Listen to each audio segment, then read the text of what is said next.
Magandang buhay mga kaibigan, mga kapatid at mga kapamilya.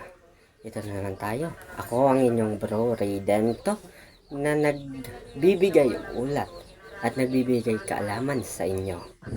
Ngayon na ating alamin kung paano nga ba ang tamang pagsasign of the cross. Narito.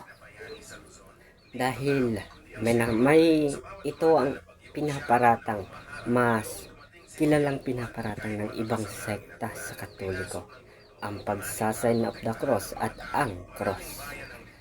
Ang sign of the cross pong ito ay sumisimbolo sa cross ni Lucifer o cross ni Saint Peter na alam naman po nating ipinako ng baligtad sa Roma. So narito na po ang tama pong pagsasign of the cross natin mga Katoliko ay ang Ama. Ang anak ko ay naririto sa tiyan sapagkat siya ay ipinagbuntis at ipinanganak ni Santa Inang Maria, at ang Espiritu naman po ay naririto at Santo ay naririto. At hindi po tama ang ganito. Hindi po tamang ganito. Ang tama po ay sa ngalan ng Ama at ng Anak at ng Espiritu Santo. Yun po ang tama. Ang paglagay naman po namin sa dibdib ay ang pagsasapuso po ng pananampalataya.